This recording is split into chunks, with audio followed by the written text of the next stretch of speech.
ओम शांति। 2 मार्च 2024 बाबा के महावाक्य। मीठे बच्चे, यह नॉलेज बिल्कुल शांति की है। इसमें कुछ भी बोलना नहीं है, सिर्फ शांति के सागर बाप को याद करते रहो। प्रश्न: उन्नति का आधार क्या है? बाप की शिक्षाओं को धारण कब कर सकेंगे? उत्तर: उन्नति का आधार है लव, प्यार। एक बाप से सच्चा प्यार चाहिए। नजदीक रहते भी यदि उन्नति नहीं होती तो जरूर लव की कमी है। लव हो तो बाप को याद करें। याद करने से सब शिक्षाओं को धारण कर सकते हैं। उन्नति के लिए अपना सच्चा चार्ट लिखो। बाबा से कोई भी बात छिपाओ नहीं। आत्म अभिमानी बनते खुद को सुधारते रहो। ओम शांति। बच्चे अपने को आत्मा समझकर बैठो और बाप को याद करो।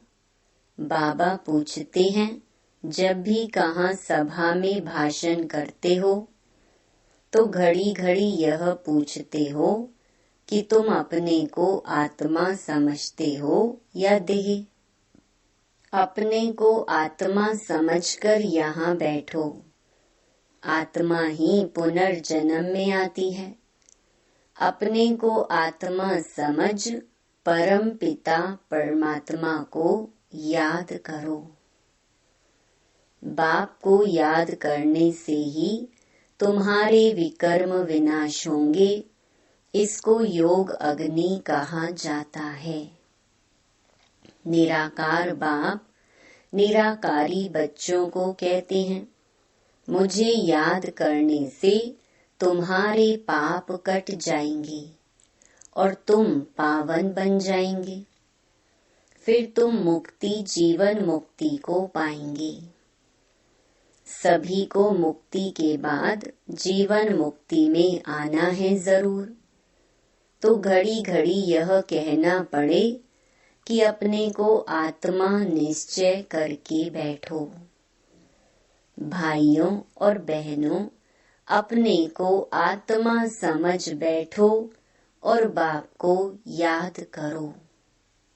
यह फरमान बाप ने ही दिया है। यह है याद की यात्रा। बाप कहते हैं, मेरे साथ बुद्धि का योग लगाओ तो तुम्हारे जन्म जन्मांतर के पाप भस्म हो जाएंगे।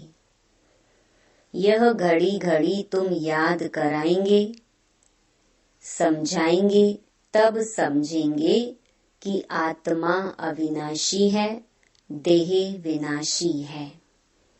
अविनाशी आत्मा ही विनाशी देह धारण कर पार्ट बजाए एक शरीर छोड़ फिर दूसरा लेती है। आत्मा का स्वधर्म तो शांति है। वह अपने स्वधर्म को भी नहीं जानते हैं। अब बाप कहते हैं, मुझे याद करो तो विकर्म विनाश होंगे। मूल बात यह है। पहले पहले तुम बच्चों को यही मेहनत करनी है। बेहद का बाप आत्माओं को कहते हैं, इसमें कोई शास्त्र उठाने की दरकार नहीं। तुम गीता का मिसाल देते हो तो भी कहते हैं, तुम सिर्फ गीता उठाते हो, वेदों का नाम क्यों नहीं लेते हो? बाबा ने कहा, उनसे पूछो वेद किस धर्म का शास्त्र है। कहते हैं आर्य धर्म का। आर्य किसको कहते हैं? हिंदू धर्म तो है नहीं, आदि सनातन तो है ही देवी देवता धर्म। फिर आर्य कौन सा धर्म है? आर्य तो आर्य समाजियों का धर्म होगा। आर्य धर्म तो नाम ही नहीं है। आर्य धर्म किसने स्थापन किया? तुमको वास्तव में गीता को भी नहीं उठाना है।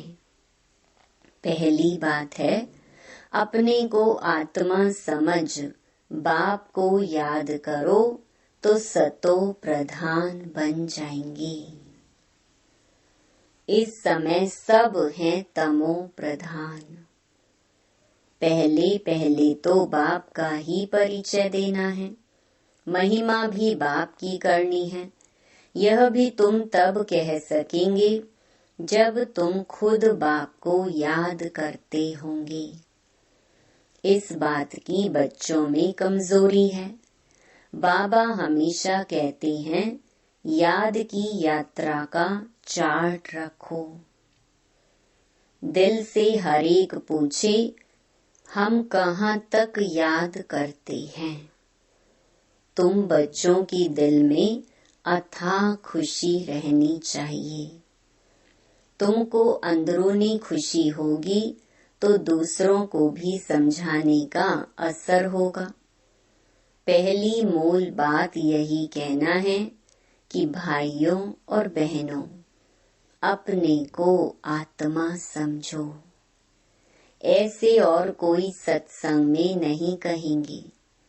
वास्तव में सत्संग कोई है नहीं। सत का संग एक ही है, बाकी है कुसंग। यहाँ है बिल्कुल नई बात। वेदों से तो कोई धर्म स्थापन हुआ ही नहीं है, तो हम वेदों को क्यों उठाएं? कोई में भी यह नॉलेज है नहीं। खुद ही कहते हैं नेति नेति, अर्थात हम नहीं जानते हैं। तो नास्तिक हुए ना। अब बाप स्वयं कहते हैं आस्तिक बनो, अपने को आत्मा समझो। यह बातें गीता में कुछ हैं, वेदों में है नहीं। वेद उपनिषद तो ढेर हैं। अब वह किस धर्म का शास्त्र है? मनुष्य तो अपनी बातें करते हैं। तुमको किसका भी सुनना नहीं है।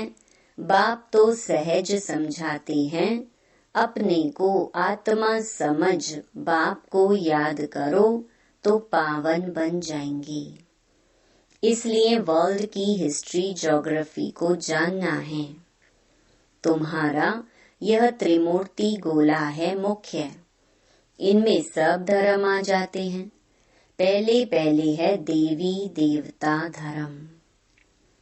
बाबा ने कहा है, त्रिमूर्ति गोला बड़ा बड़ा बनाकर दिल्ली के मुख्य स्थान पर जहां आना जाना बहुत हो, वहां लगा दो। टिन शीट पर हो, सीढ़ी में तो और धर्मों का नहीं आता है। मुख्य यह दो चित्र हैं, समझाना ही इस पर है। पहले है बाप का परिचय। बाप से ही वर्षा मिलता है। इस बात का निश्चय कराने बिगर तुम्हारा कुछ भी कोई समझ नहीं सकेगा।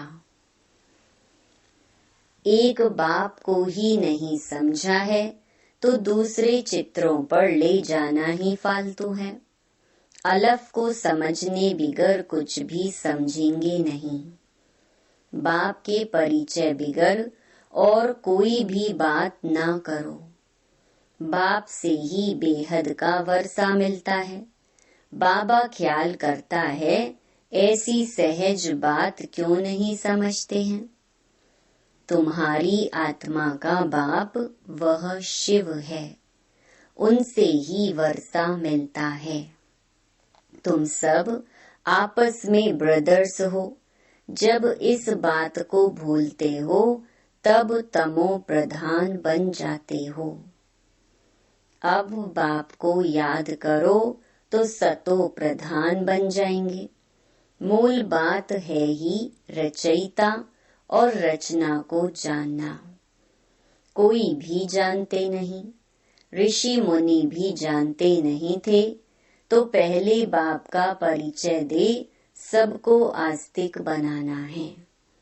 बाप कहते हैं मुझे जानने से तुम सब कुछ जान जाएंगे।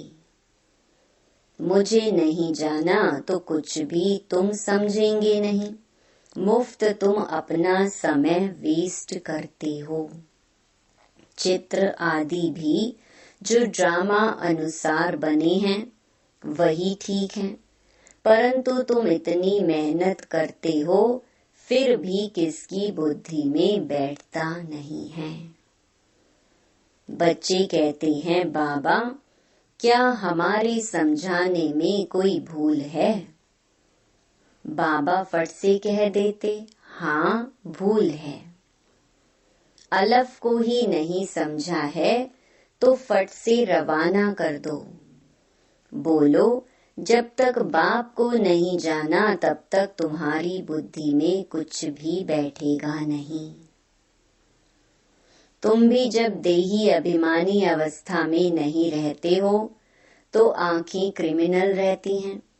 सिविल तब बनेंगी जब अपने को आत्मा समझेंगी।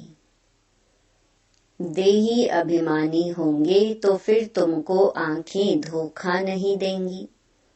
देही अभिमानी नहीं तो माया धोखा देती रहेगी। इसलिए पहले तो आत्म अभिमानी बनना है। बाबा कहते हैं अपना चार्ट दिखाओ तो मालूम पड़े। अगर अभी तक झूठ पाप गुस्सा है तो अपना ही सत्यानाश करते हो। बाबा चार्ट देखकर समझ जाते हैं कि यह सत्य लिखा है या अर्थ भी नहीं समझा है। सब बच्चों को बाबा कहते हैं चार्ट लिखो। जो बच्चे योग में नहीं रहते वह इतना सर्विस भी नहीं कर सकते, जौहर नहीं भरता है। भल बाबा कहते हैं कोटों में कोई निकलेगा, परंतु जब तुम खुद ही योग में नहीं रहते तो दूसरों को फिर कैसे कहेंगे। सन्यासी कहते हैं सुख काग विष्टा समान है। वह सुख का नाम ही नहीं लेते हैं। तुम जानते हो भक्ति अथाह है, उसमें कितनी आवाज है। तुम्हारी नॉलेज तो बहुत शांति की है। बोलो शांति का सागर तो बाप ही है। अपने को आत्मा समझ बाप को याद करना है। बाप कहते हैं मन मना भव। ये अक्षर भी नहीं कहो। हिंदुस्तान की है हिंदी भाषा, फिर संस्कृत दूसरी भाषा क्यों? अब इन सब भाषाओं को छोड़ो। पहले तुम भाषण करो कि अपने को आत्मा समझो। बहुत हैं जो अपने को आत्मा भी नहीं समझ सकते, याद नहीं कर सकते। अपने घाटे को कोई समझ ना सके। कल्याण तो है ही बाप की याद में। और कोई सत्संग में ऐसे नहीं कहते हैं कि अपने को आत्मा समझ बाप को याद करो। बच्चे कभी बाप को एक जगह बैठ याद करते हैं क्या? उठते बैठते बाप की याद है ही। आत्म अभिमानी बनने की प्रैक्टिस करनी है। तुम बहुत बोलते हो, इतना बोलना नहीं चाहिए। मूल बात है याद की यात्रा की। योग अग्नि से ही तुम पावन बनेंगे। इस समय सब दुखी हैं। सुख मिलता ही है पावन बनने से। तुम आत्म अभिमानी हो, किसको समझाएंगे तो उनको तीर लगेगा। कोई खुद विकारी हैं और किसको कहे निर्विकारी बनो तो उनको तीर नहीं लगेगा। बाप कहते हैं बच्चे तुम खुद याद की यात्रा पर नहीं रहते इसलिए तीर भी नहीं लगता। अब बाप कहते हैं बीती सो बीती। पहले अपने को सुधारो। दिल से पूछो, हम अपने को आत्मा समझ बाप को कितना याद करते हैं। जो बाप हमको विश्व का मालिक बनाते हैं, हम शिव बाबा के बच्चे हैं, तो जरूर हमको विश्व का मालिक बनना है। वही एक माशूक आकर तुम्हारे सामने खड़ा हुआ है, तो उनके साथ बहुत लव होना चाहिए। लव माना याद।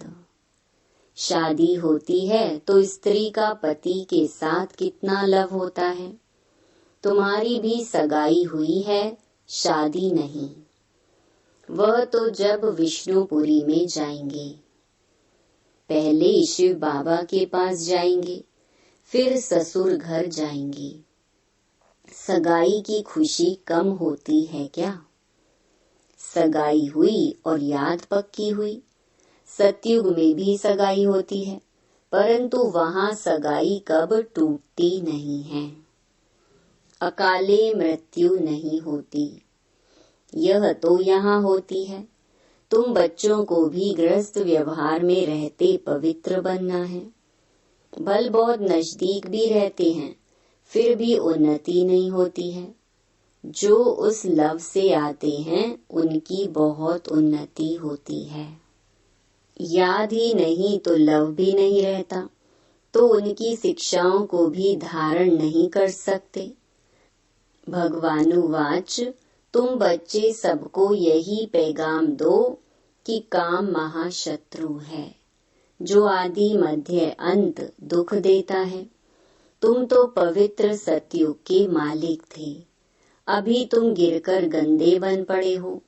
अब यह अंतिम जन्म फिर से पवित्र बनो। काम चिता पर बैठने का हथियाला कैंसल करो। तुम बच्चे जब योग में बोलेंगे, तब किसकी बुद्धि में बैठेगा? ज्ञान तलवार में योग का जौहर चाहिए। पहली मुख्य है एक बात।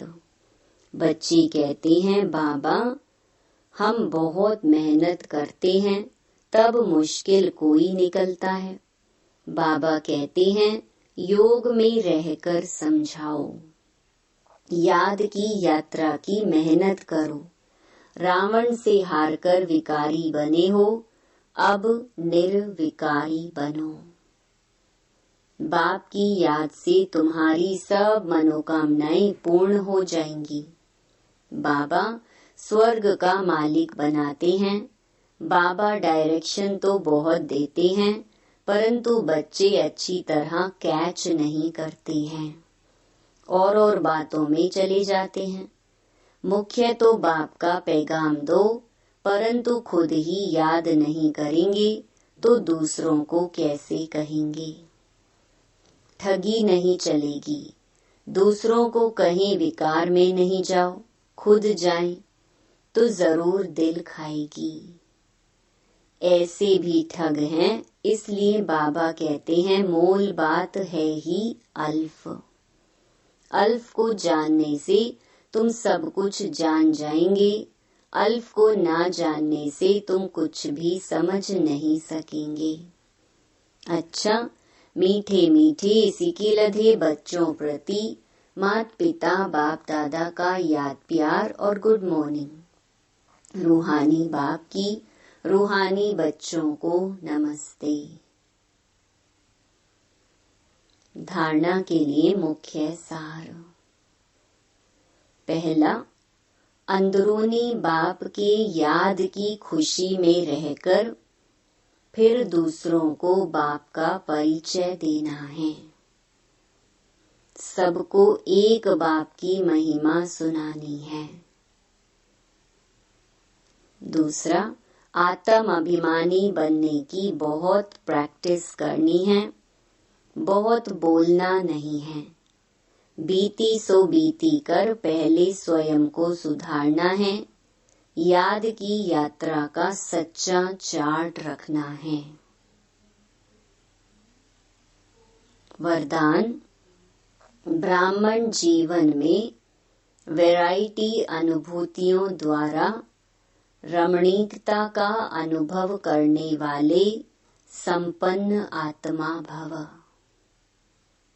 जीवन में हर मनुष्य आत्मा की पसंद वैरायटी है, तो सारे दिन में भिन्न भिन्न संबंध, भिन्न भिन्न स्वरूप का वैरायटी अनुभव करो, तो बहुत रमणीक जीवन का अनुभव करेंगे। ब्राह्मण जीवन भगवान से सर्व संबंध अनुभव करने वाली संपन्न जीवन है, इसलिए एक भी संबंध की कमी नहीं करना। अगर कोई छोटा या हल्का आत्मा का संबंध मिक्स हो गया तो सर्व शब्द समाप्त हो जाएगा। जहाँ सर्व है वहाँ ही संपन्नता है, इसलिए सर्व संबंधों से स्मृति स्वरूप बनो। स्लोगन: बाप समान अव्यक्त रूपधारी बन प्रकृति के हर दृश्य को देखो तो हलचल में नहीं आएंगे। ओम शांति।